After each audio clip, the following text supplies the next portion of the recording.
Godaan taphatuuraanu jibbine waliin taanu karaamitti godaan taphatuuraanu.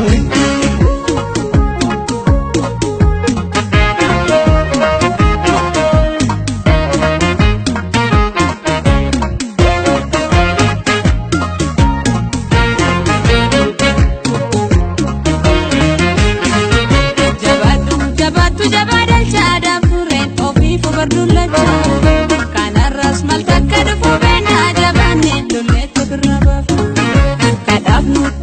Barduranu Kenya ratti se chamban soranu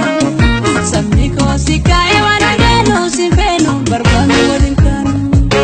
falme di fadde gala jechuunis marabani irra agarra kanade bonni bakkandu mati lola jirani natiyani intenyu Kenya rattatu kanne isa darbe robanne romo kane walkane dina pinjile loletiyani jala laftu mumma yokabanne wanunaka le rabbi nu bargara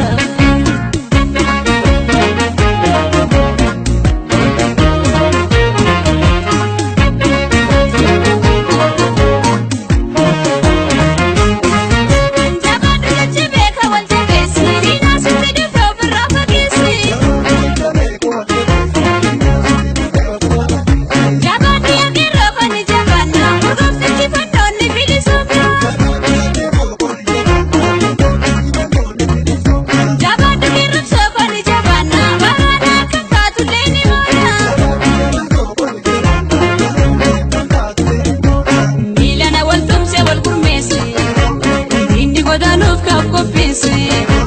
Dallisna lammi gogo wasiti sirbite kan sarati wal fuute nutunte ofitti kwa kafe rabbi sitti fuudhe bitte seente hardani galta bulla burraate gamos wanta fiite rufi jaati marsabni safuun beene salphooni kaane sibukeef nonna rabbiini nungalle fungalti baradeera keenya tabbantaatu nu gaheera Shirya ke raboni mola wagari fakkan pinjabila murano yo kapsoti gane inji bandal nyarana Shirya ke raboni mola dadabina ka volkana murano yo kapsoti gane inji bandal nyarana Shirya ke raboni mola wagari fakkan pinjabila